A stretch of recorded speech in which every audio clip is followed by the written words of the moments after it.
Dogpatch. Get me to the chopper. Out of that winter slump. Sun's out. What's going on, everybody? It's your boy John Kirby with me, as always, Dante Carfagna. What's up, Dante? The sun's out. It's bright, crisp. I washed the windows yesterday, so it's kind of not these windows, but the rest of the windows. Pretty clear through the windows. Now we're getting good light. Plants are looking super happy. Plants are jamming. Yeah. You know, the sun's out, which is a good thing for the kind of music we're going to play today because it's kind of beachy. It is. Bike Week music. Black Bike Week music. That's a thing? Dude, you don't know about Black Bike Week? Drop the science. So, well, it's funny because it was called Bike Week, and the South Carolina, Myrtle Beach being the way it is, they eventually were like, look, we're just going to have a white bike week and a black bike week. They're going to segregate the bike weeks? It's basically like a 10,000 bike centipede from like Virginia Beach to Myrtle Beach of just like choppers blasting like this type of shit. It's pretty legendary. It starts in Virginia Beach? I mean, it's like Freaknik, but on motorcycles. All Tidewater, though? All like East Coast, like Hampton University is going to have their flotilla. Well, today we're going to be in Virginia Beach because we're going to be playing the music of one of the biggest producers of his time, a guy named Tim Mosley, a.k.a. Timbaland. Timmy.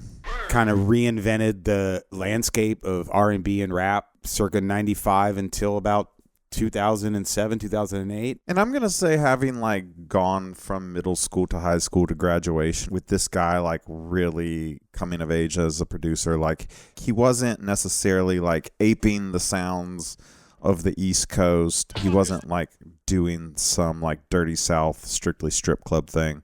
He wasn't gangster rapping like on the West Coast or gangster walking like in Tennessee. He really developed his own sound, and I consider him to be like the godfather of what I'll call the Middle East rap sound. Also just personality driven. You know, it's him. He's not trying to be anything else but him. You have to come over to his house. He's not leaving. Yeah. He's going to wear a t-shirt in the club. What's up, bro? It's on his terms, and that works to great advantage to him most of the time. Honesty. There's a lot of honesty in Timbaland's production. Yes. Persona. Drums, kind of reinvented drums because he was coming out of the Chop on the SP era, and then he's like, we have to make these drums knock just loud, like 50% louder than everything in the mix. They were his own drums that he created. They weren't, preset patches or anything. The drums just crack. But also not like a prisoner to quantization, like moving the snare around in like almost like a James Brownian fashion to be like, let's stagger this a little bit, make it human. Had his own funk, for sure. Everything you listen to by Timbaland, if you just think about somebody beatboxing, you know that the genesis of every one of his tracks is probably him just beatboxing and humming. Yeah. And then finding the appropriate sounds to put that together on a major scale to just rock clubs. So much of his music reminds me of the way kids beat on lunch tables and like the way like black marching bands sound. It's feral. Yeah. There's like a primal or feral level to it that's inside of any rhythmic person. You hear it and you're like, no shit. Why hasn't everybody been making stuff that sounds like this? Only with age have I noticed that like the songs that me and my friends would make up in middle school, like on the way to the lunchroom, were like set to a go-go beat, essentially. Like that beat is like the beat of growing up in the Middle East. And I feel like his thing, it's not go-go, it's not drumline, but he like incorporated elements of that sort of atypical, just not like... It wasn't the kind of boom bap. It wasn't straight drum samples. Yeah, it was his own thing, and he really expanded rhythm and cadence of rhythm and made hits and bangers while doing this. So we'll continue to talk about the depths of Timbaland. We're going to start in 98 with a 12-inch by Nicole. We're going to be playing just instrumentals because we want to look at Tim's sonic profile. So this is interesting because a lot of the times, we had this discussion yesterday, is Tim, when he was given a beat to somebody, it's usually just maybe 8 bars that repeat ad infinitum. They are the hottest 8 bars on planet Earth, but you can tell when he was kind of cashing a check sometimes and when he was really involved in making something. So this thing from 98, you can tell he was really involved in making this joint because it goes through all kinds of different passages. It's essentially the closest you're going to get to like a Tim beat tape. So Make It Hot by Nicole.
Wizard needs food badly. Start your engines. That's a great introduction because it's illustrating a whole bunch of different Timisms. It's his song. It's almost like he was like, somebody may never sing on this. I have to complete it. I mean, that's like the Tom Moulton mix. Like if David Mancuso's Loft was in Atlanta instead of New York and you needed to like play something for people to expand their mind to, that would be it. So that was 98, still crazy relevant in 2020. Like that still moves. Mm-hmm. It still moves. Again, it's a function of his personality, the fact that there was nothing that sounded like that. It has elements of lots of stuff that happened before, but he took it in, and what he put out was completely new. I would predict that you get these young rappers, but like all these people who go on like Hot 97 and don't want to rap over Premier beats, like could rap over that. Yeah, a young kid that's complaining about his Alchemist beat that he's freestyling over would probably be able to get down to that. Yeah, I think so. Probably not, but it just seems a little closer. It seems because these cats can't get down on anything, really, right? No, I mean, cats ain't lyrical. Cats ain't statistical. The mission. Ain't nobody talking about pyramids. No one's talking about pyramids. By the way. So the title of this show is going to be 400 for sale. Yeah, 400 for sale from 99 cents. That's another great thing about this particular. I mean, you could just do it all on the computer and not spend a cent. But if you are the type that like to have vinyls in your house, all of these 12 inches are literally worthless. Yeah. I was buying this stuff new from Dr. Wax in Hyde Park because they'd get service and stuff, and they were basically free then. Yeah. I would buy any Timbo. I'd buy any Lil Jon. I was just doing it by producer. Any Drumma Boy. Consequently, I've got like 3.5 feet of East-West promos, that are produced by Timbaland. Some of them good, some of them bad. Let's continue just playing some Tim because it's basically some soundscape business. So this is another weird one. This is from 2000. This is Mocha. It's called Runnin' Shit. Starting to get a little bit more ethnic, if you know what I mean. Yeah. It's trying to get that ethnic mode. He did Big Pimpin' in 99. This is 2000.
So that's 2000. Timbaland, Mocha, Runnin' Shit. Same year, he does Try Again by Aaliyah, which is arguably, besides maybe Big Pimpin', his biggest commercial success, or at least most visible of his output, because that was on the Romeo Must Die soundtrack. It also features Aaliyah. Clearly doesn't feature it. It is an Aaliyah song. And, she has her fans. Indeed. People are checking for Aaliyah at this point. Is her whole catalog still unavailable for streaming? Like, there was all kinds of tie-ups with like her catalog and her estate. Yeah, you just couldn't hear it. I think it still might be the case. I think you have to go buy that on a hard copy if you want to listen to it. I mean, I listen to it on Wax, Dante. Maximum grip. I don't worry about how other people get their media. I'm strictly 180 gram disc washered on every play. Ultrasonic. I'm checking the weight on the head shell. Are your wires elevated? Because they can't be on the ground. My wires are I actually run it off of a generator. I'm not on the main. Good energy, right? You have good energy. I got good energy. Clean energy. I got the weights that you put over the labels. I got half a tennis ball under each footy on the turntable. Bespoke though. Yeah. They were like $200 a piece, right? They were super expensive. They were like the Arthur Ashe reissues. I can get you some. So we'd be remiss without playing a Timbaland show without at least playing one Aaliyah track. Yeah. And So we'll play One in a Million, the instrumental, just because if you take it out of context and just listen to it, it is so weird. The drums are so goddamn loud. The min synth, like this minimal synth dark wave is like, what is happening? And this was radio. This was on the radio at the time. let's listen.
Double rainbow. Take that, Vaporwave. I just want to be reincarnated as like Timbaland's kick drum. I love thinking about like rappers coming in the studio and being like, all right, I need them skull snaps with them Ohio players, funky wham. I love thinking about that. What we just listened to is like, I need like that black craft work. I need like a back mask, Windham Hill record. And don't forget the crickets. Somewhere is there like a chalkboard in Virginia Beach that's like crickets, jet planes, helicopters, motorcycles. Like, what's ill about the crickets in that is if you're just focused on them, they're modulating. They go up and down in volume and in like the length of the chirps. well, like the crickets are in 3/4 and the beat is in 4/4, and like every 12 measures they match up. You think he cleared those crickets? It's legendary that he would basically what I would call import a lot of sounds from real life. So like he'll bang on a pot, get an appropriate sound, mic it, then put it in the machine to chop it and fuck with it. So I would assume that most of the drums on all of his records are proprietary. You know, it's not like, and if he did take like an 808 or a 909 or a Linn drum, he's fucking with it so much by then that it's irrecognizable. He really left room for the artist to sing. So in stark contrast to the minimalist vaporwave of that Aaliyah 12, that was from 96. So 6 years later, this is 2002. This is Pastor Troy, Are We Cuttin'? DSGB, Down South Georgia Boys. What you know about that, John? He's got some rap records with the South Carolina, with the Palmetto State on him. So I feel like he also has some South Carolina ties. But yeah, I fucks with Pastor. We hear Pastor Troy on the radio when you don't hear him up here. As minimalist as the last joint was, this is bombastic, like stadium crunk.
It's in the game. So back to my beatbox comment. Please. There's like 5 tracks of him making sounds with his mouth on there. Well, I remember when that Justin Timberlake thing came out in like 2002, and there's a song on there called Right For Me where he's like basically beatboxing the whole thing, and people were like, what's up with that? And he's like, that's how I make all my beats. Like, I'll just beatbox. I'll do every part with my mouth and then like go back and play.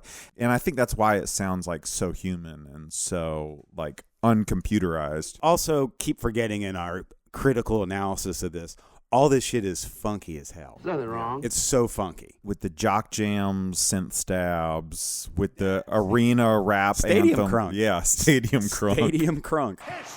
So keeping with the crunkness, if you will, this is an LL 12-inch from, what did I say, 2004? 2004. Because, you know, LL Cool J, since, like, Walking with the Panther, it's been all of these, like, 6-month comebacks. Yeah. Like, every 6 months, he's back. He's back. I bet he's stopped now. He's straight up just being a detective on television or whatever the hell he does now. Well, like Mama Said Knock You Out, like came out like 9 months after the preceding album. It's That's like, what I mean. Don't like, call it a comeback. It's like no one did. Come on, man. This is his comeback from his 2003 comeback. No, this is from his comeback from earlier in 2004. Because I think this is from the winter. first quarter.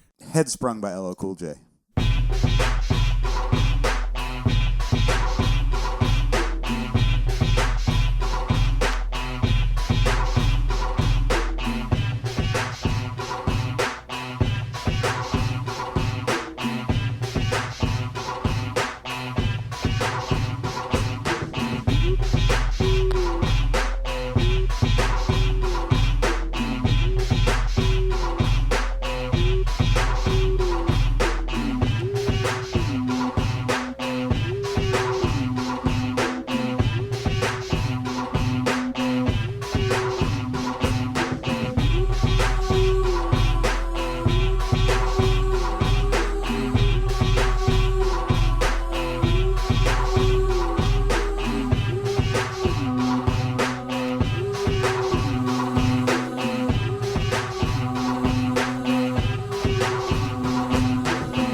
So even LL wasn't immune from Timbaland just giving him like 8 bars. Yeah. Like, thank you.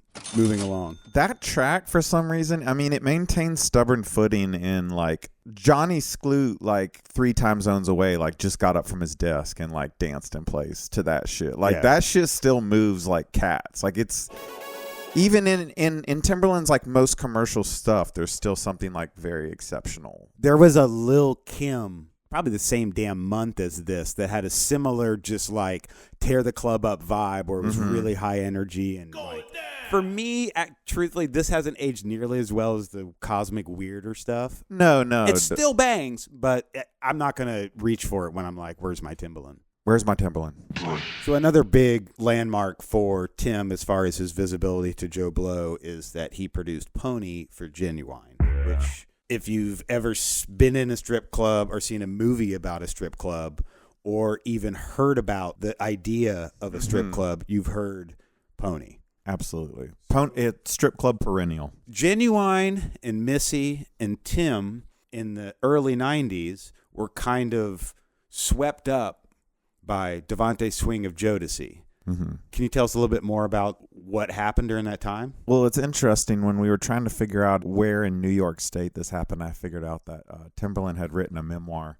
And among the 10 facts that Rolling Stone thought you needed to know, Timbaland loves Rod Stewart.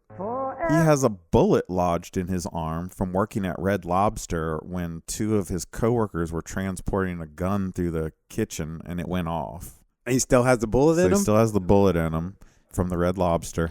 The 10th one was like, he's not done making music yet. So Devontae Swing basically grabbed all of this talent, Literally grabbed them, from what I'm told. brought them to a compound in Rochester, a house. Yeah, it was like a New Jack Swing think tank. The spot was like a future R&B Esalen or something, like a completely new age center. But what's interesting is nothing really came out of it that benefited Devontae Swing in a strange way. There's no Jodeci joints that got crazy because Tim was producing where Missy was writing them. Yeah, no real trickle down. But nonetheless, Genuine was part of that crew, and that's how all of that stuff happened. So here's a pretty weird Genuine Only When You're Lonely remix instrumental. You got this when you were a member of the Extra Small Date record pool? Pretty much all the dates on these 12 inches, you need a fucking microscope to see. They're like black printed on dark blue in like negative font. We got the jeweler's loop out and have determined this is from 1996.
So that was Lloyd Banks' I'm So Fly from 2004. You got service that, right? You bumped that like crazy when it came out, I'm sure.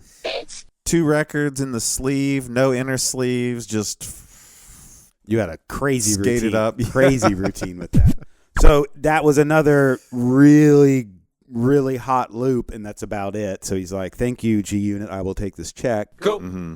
But I'm not going to go that deep into creating this, but here's a really hot loop. I hate to get into inside baseball with this, but in the just famously outrageous scene from the Jay-Z documentary, we're in the studio and he's playing beats for Jay-Z. Do you associate Timberland with one production tool or another? Like, do you think this is done on a keyboard? Yeah. I think there are almost unrecognizable samples, but I also hear the same kind of like string sounds, the same kind of... Well, he definitely has a library of his own creation, which he borrows from. One very salient point, which we must mention, is almost all of this from kind of point one until maybe today, he had the same engineer. And the same engineer is Jimmy Douglas, who's no average engineer. His resume goes back. He recorded like the Black Heat LP on Atlantic. Whoa. Did a lot of really important work at Atlantic, is just a polymath. Like, understands sound, was one of the first people to learn how to program the synclavier, early sample technology. So Timbaland is the next two generations at that point away from Jimmy Douglas, but they are essentially the same kind of cat. I think that was worth mentioning. Enhance. Do you think anybody has said the word Lloyd Banks today?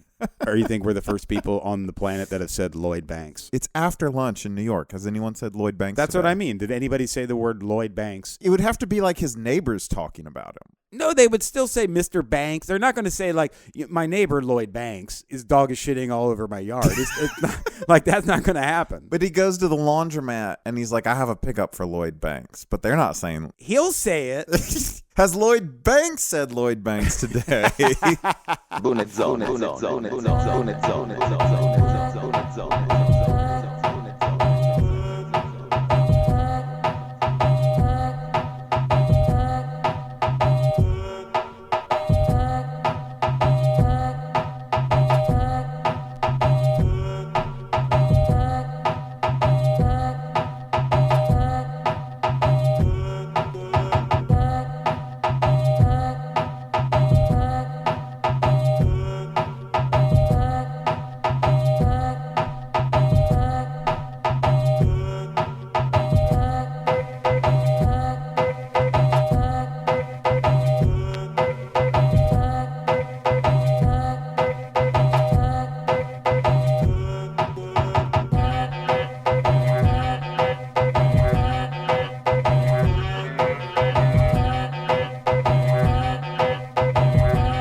So that was Tweet, Oops, Oh My, him in full flex mode, incorporating all of his elements, the kind of ethnic flair, weird drum programming. Edie Brickell's voice for like a nanosecond, slowed down 1200%. He's really into sampling like next to sounds, like the air around a sound or like just the decay from something. what the wrong mic caught like a split second after a snare hit on some. I find he does some of his most experimental stuff or stuff that's, really like out there for females. When the record was released under, the female artist name like Tweet, or what I'm going to play next is this Miss Jade.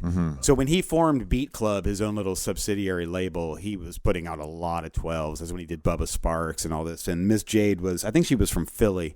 Around the same time he did Nelly Furtado too. Yeah. And that, what about that ching? What about that? I mean, that's weird stuff. Tweet's pretty weird. Nelly Furtado's weird. And this Miss Jade Feel the Girl is also weird.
So for conversations about Lloyd Banks lasting more than 5 minutes, smoke more weed.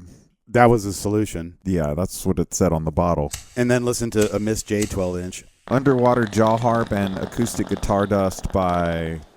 Uncredited. It's up for debate. Speculative only. The sample scraps that he uses to make his soundscapes. Like the vapor around the stuff. Like that Miss Jade had that like acoustic guitar that was not the strum, but it was just the effects of a strum later. Like next to it. The overtones of the aftertones. He's kind of like shaping air. Mm-hmm. Particularly since I'm assuming that a lot of these sounds are performed in real life and he takes them into the electronic realm and then fucks with them. Yeah. So he's like the original like cloud beat maker in a weird way, just taking the vapor of stuff rather than a, Kool and the Gang bass line or whatever. I was going to say, you don't have to clear air. Not yet. The Marvin Gaye estate may... We were breathing the same air when this was recorded, thus I own a little bit of this. Good Lord. Make checks payable to... Pizza. Continuing, Tim, obviously his greatest partnership was with Missy Elliott, a woman. Always made great stuff for the ladies in his roster, or the women that asked him to make beats. So this is a Shauna beat. Shauna is Buddy Guy's daughter. That's correct. She's from Chicago. This must be a sample because it's full ethnic. Like he bought some Persian CD at Punta Maya at an airport. At an airport and decided to sample this. This is 2004. Shauna, Shake That Shit.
Turtles.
Oh, that's true, like Dave Tompkins style Toad Coder vibes on that bass line. Major coder. That's the pony. That's the bow. So that was Hey Poppy, which was the Jay-Z track from the Clumps Part 47. What?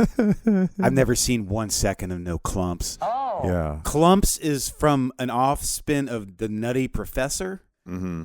So this is like First Blood and Rambo. Like everybody's just like Rambo. The first one's called First Blood, and then there's First Blood 2 Rambo.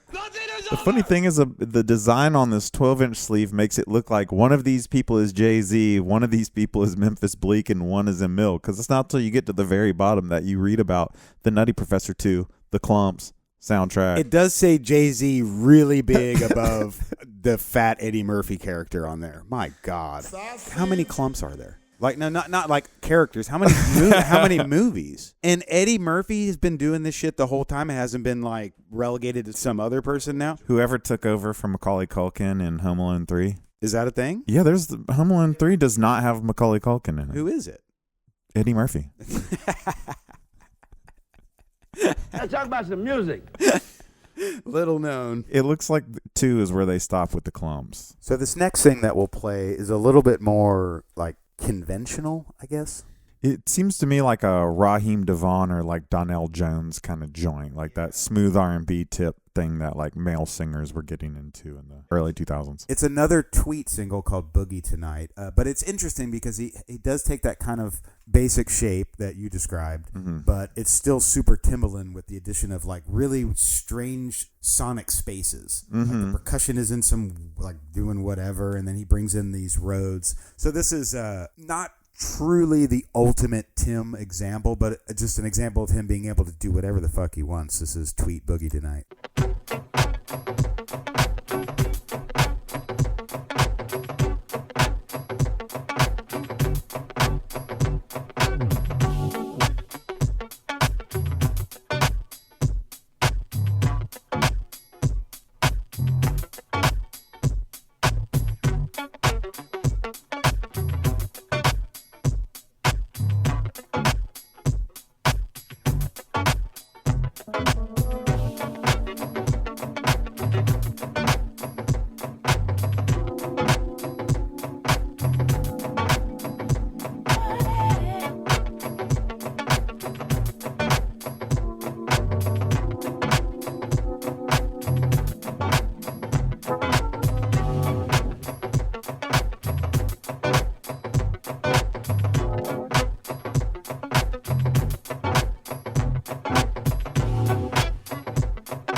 So everything on there is kind of in the wrong place. Mm-hmm. Like all the elements are slightly not where they should be, yet they are. In that respect, it's kind of like a Jay Dilla thing, where it's all wrong, but it's so wrong in a personal way that it can only be correct. Like you would expect to hear that clogging just a little bit off meter, much like the Crickets. Like they're kind of doing their own thing. Yeah, like the Savion Glover sample. the screwed down Savion Glover sample. Southside, what's up? Tim didn't really make those kinds of club records, the Like fake Gators, kind of like grown folks beat. grown women, in their car. I own this Benz. The Benz is in my name. I'm sorry I have to ask this, and I've waited the whole episode to ask, but has anyone ever called you Vedante Swing? No. Well, Vedante Swing, you're a collector of ethnographic records. Do you think you and Timberland could have a conversation? I'd be curious if Timbaland has ever heard the word Ocora or folkways. No, I'm not. I almost had the opportunity to meet him because I was working for Scratch Magazine. Rest in peace. They asked me to go down to Miami to talk to Timbaland, and I was all about it. So Yeah. I'm like, yes, let's do this. But I was in Japan during that time, so they tasked that job to Dave Tompkins. Chilling. This is during bodybuilding Timbaland phase. When he was like getting diesel. Tompkins went down there, and when I got back from Japan and he had come back from Miami after doing this, I was juiced to talk to him like, yo, what's up? Like, how was it? He's like, Timbaland was a dick. Oh. And that's surely no fault of Dave's. It was like, because I'm thinking like, could I have got some shit out of Yeah, him if I right. brought him a whole bunch of Ocora LPs? Like, check out this Mandinka music. Like Drunk Dante and Kanye West in 2003. He was kind of like, I think Tim might have been feeling himself and being just kind of like artsy, because I've seen recent interviews with him where he's a sweetheart. He's super open. He's talking about all this great stuff. So we probably just got him at a bad time. He was probably, who knows what was going on in his life. Plus he was like pushing iron. He's like, I jet skied to work today. Yeah. Like, and Dave Tompkins is talking about like, Give me the vocoder coordinates on Pony. yeah, exactly. To be totally honest, I stopped paying attention to his output around the time that he did this Duran Duran record. Oh, weird. Which was kind of his post Justin Timberlake, like zenith pop realm. Sure. Everybody's like, I'm sure he's got a Britney track, all that kind of shit. Absolutely. All good. I'm so glad he made it, that he deserves every ounce of this shit. But I stopped checking for it. This is just Pepsi at this point. Is Pepsi okay? So a solid hour of Timbaland. I think we got it across okay. We could do a lot because he was a prolific dude, certainly. But we'll go out with probably his greatest music triumph, if you ask me, just where it was universally accepted for everybody. And it's Try Again by Aaliyah from the previously mentioned Romeo Must Die soundtrack. Saw Romeo Must Die in the theater. Attaboy. And I don't even care about Jet Li or any of that shit. Uh-huh. This embodies everything that Timbaland is good at, and this is him at the top of his form. Dude had joints. Dogpatch, Dante Carfagna. John Kirby. Till next time.